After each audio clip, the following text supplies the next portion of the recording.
2025-এর সাধ্যের মধ্যে মঙ্গল গ্রহের প্রাণীরা কি খাচ্ছে? এগুলো তো দেখি ডাইনোসরের লেজ ভর্তা নাকি? তো এই ভক্তগণ, আজকে হচ্ছে 2025-এর শ্রাদ্ধের দিন। মানে আজকে 2025-এর ইতি হয়ে গেছে। তো আজকে নাকি আমাদের গ্রামের কিছু ভাই ব্রাদার্স ওই শোকে আজকে কিছু টাকার বলি দিয়ে 2025-এর শ্রাদ্ধ পালন করবে। আর এখানে একটা মঙ্গল গ্রহের প্রাণী আজকের এত কনকনে গরমের মধ্যে কিছু গাছের পাতাকে নির্মমভাবে জ্বালিয়ে ফেলছে।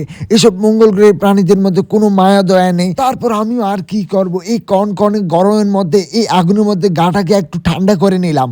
আর ঠান্ডা করতে করতে আমাদের কিছু মঙ্গল গ্রহের প্রাণী ভাই ব্রাদার চলে আসলো, যেখানে আজকে 2025-এর শ্রাদ্ধের একটা প্ল্যান চলছে, যে কি প্ল্যান হবে, কি কি আইটেম হবে এই শ্রাদ্ধের মধ্যে। তারপর আমি চলে আসলাম বাড়িতে। এখন আমাকে স্নান করতে হবে এই কনকনে গরমের মধ্যে, চারিদিকে কোনো চাঁদের আলো নেই। তারপর আমাকে স্নান করতে হবে, কিছু করার নেই, কারণ আমাকে আবার যেতে হবে আমার কর্মের সাথে যুদ্ধ করতে। তো ফাইনালি আমি এই কনকনে গরমের মধ্যে স্নান করে চলে এসে এখন একটু সাল্লু খান হয়ে গেছি, সাল্লু খান। তো এখন একটু কর্মের সাথে যুদ্ধ করতে যাচ্ছি। কর্মের সাথে যুদ্ধ করতে এসে দেখি উমার চারিদিকে এখন চাঁদের আলো পুরো আলোকিত করে দিয়েছে। তারপর কর্মের সাথে যুদ্ধ করে বাড়ি চলে আসলাম। আর বাড়িতে এসে আরও একটা কাজ ছিল, ওটাও করতে চলে গেছিলাম। তারপর এখন ফাইনালি চাঁদের আলো ডুবতে ডুবতে লাগলো, তখন আমরা সবাই এসে পড়েছি। আজকে 2025-এর যে শ্রাদ্ধের প্ল্যানটা এখনও পুরো কমপ্লিট হয়নি, কিন্তু এখানে এসে পুরো কমপ্লিট হয়ে গেছে। তারপর কিছু টাকার বলিদান দিয়ে ফটাফট এই 2025টা গাড়ানোর জন্য একটা গতি করে ফেলছি। খুব দ্রুত হাতে কাজ করতে হবে, কারণ সারাদিন চলে গেছে, কোনো প্ল্যান হয়নি। যখন সকাল হতে হতে লাগলো তখনই হঠাৎ করে প্ল্যান হলো, তাই তাড়াতাড়ি কাজ করতে হবে। আর এখানে কিছু মঙ্গল গ্রহের প্রাণী 2025টা মারা যাওয়ার কষ্টে ভেঙে পড়েছে।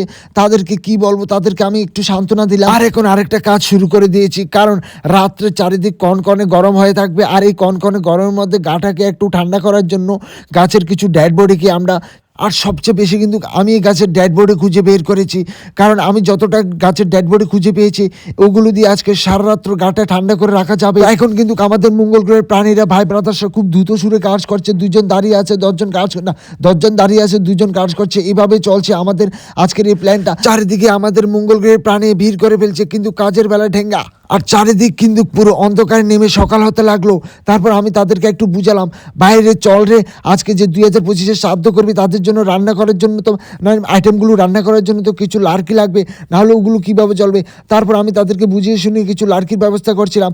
আর আমিও কাজ করছিলাম, তারা পিছন দিয়ে যেগুলো ফেলে যাচ্ছে ওগুলো আমি হাতে ধরে খুব কষ্ট করে এনে জায়গার মধ্যে রাখছি। আর আপনারা এখানে দেখতে পাচ্ছেন চার কিনারে 4টে খুঁটা লাগিয়ে এখানে দোতলা ফাউন্ডেশনে একটা ঘর বানানো হচ্ছে, কারণ এই কনকনে গরমের মধ্যে আমাদের একটা দোতলা ঘরের মধ্যে থাকতে হবে। তারপর ফাইনালি 10 জনে দাঁড়িয়ে দেখতে দেখতে 4 জনের হাত ধরে কাজ করতে করতে আজকে আমাদের কাজ কমপ্লিট হয়ে গেছে। এই যে আমাদের দোতলা ফাউন্ডেশন, আর এই যে আমাদের রান্না করার চুলা। আর আমি নিয়ে চলে এসেছি আমাদের বাড়ি থেকে একটা নোকিয়া মোবাইল, যেটার মাধ্যমে আমরা গান শুনবো আর ডিজে বাবু নাচবো। তারপর 2025-এর শেষ দিনে 2025 আমাকে একটা স্মল গিফট দিয়েছে, আমার আইফোনের ডিসপ্লেটা চলে গেছে।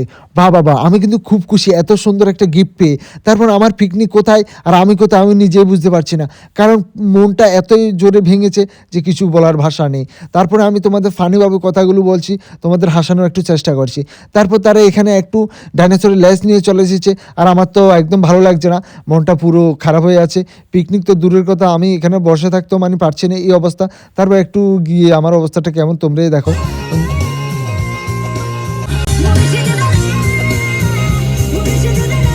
তারপর এই করতে করতে আমাদের ফাইনালি উগান্ডা থেকে আগত রেশনের চাল দিয়ে বাসমতি রাইসটা হয়ে গেছে। আর এখানে রাইসটা একটু সাজানোর জন্য কিছু জঙ্গলের পাতা কেটে কুটে ওই রাইসগুলোর মধ্যে দিচ্ছে, যাতে ওই রাইসগুলো দেখতে একটু সুন্দর লাগে।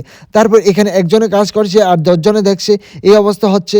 আর আমার তো অবস্থা খুব সিরিয়াস, কারণ আমার মোবাইলটা চলে গেছে আজকের দিনে। তো ফাইনালি এখন 2025টা মারা গেছে আর 2026-এর জন্ম হয়ে গেছে। আর এই খুশি আমার পিছে দিয়ে কে জানি একটা বাজি মেরে দিয়েছে। তারপর একটুর জন্য একটা বড় দুর্ঘটনা হওয়ার হাত থেকে আমরা বেঁচে গেলাম। তো ফাজলামি করো ঠিক আছে, কিন্তু বেশি ফাজলামি হয়ে গেলে একটু বেশি দুর্ঘটনা ঘটে যেতে লাগে আর কি। তো এখানে আমাদের কি ডাইনোসরের লেজ দিয়ে মাংসগুলো যে এগুলো রান্না করার জন্য বসিয়ে দিয়েছে, আর ওই দিকে সবাই একটু আনন্দ করছে, আর আমি এখানে মনমরা হয়ে বসে আছি। তারপর ডাইনোসরের লেজের ভর্তা একটু মোটামুটি হয়ে এসেছে, তাই সবাইকে একটু দিচ্ছে স্বাদ টেস্ট করার জন্য। তো এখন ফাইনালি উগান্ডা থেকে আগত রেশনের চাল দিয়ে বাসমতি রাইস হয়ে গেছে, এখন আমাদের সবাই থালে থালে দিয়ে দিচ্ছে। এখন বাজে রাতে মানে সকালের দুটো, আর আমাদের পেটের ইঁদুরগুলো খুব কান্না করছে। তো ফটাফট আর দেরি না করে পেটের ইঁদুরগুলোকে একটু শান্ত করছি, কিন্তু মন তো ভেঙে গেছে, কিন্তু পেট তো ভাঙলে চলবে না, পেটের ইঁদুরগুলোকে তো খাবার দিতে হবে। আর এদিকে মঙ্গল গ্রহের প্রাণীরা খুব মনোযোগ সহকারে খাবার খাচ্ছে, কারণ 300 টাকার বলে দিয়ে যদি আজকের এই সাধ্যের মধ্যে পেট ভরে যদি না খেতে পারে, তাহলে 300 টাকার যে বলে দিয়েছে ওটা পুরো লস হয়ে যাবে। আর আমি তো বাবা খেতেই পারছি না, কারণ আমার 300 টাকার বলি না, আমার অনেক টাকার বলি হয়ে গেছে। 2025 আমাকে একটা স্মল গিফট দিয়ে দিয়েছে, তো এটা মনে থাকবে। স্মল গিফট না, অনেক বড় বড় গিফট দিয়েছে, ওগুলো তো কথা ছাড়োই। তারপর এখানে তারা 3জন মঙ্গল গ্রহের 3জন প্রাণী বসে পড়লো খাওয়ার চ্যালেঞ্জ করতে। তো তারা খাক, অনেক দেরি হয়ে যাবে। তো আমি চলে আসলাম বাড়িতে। আর বাড়িতে এসে আমার এই ছোট্ট একটা ঘটনা দেখে আমার আর মনটা ভালো থাকে না। বাই বাই, ভালো থাকবে সবাই।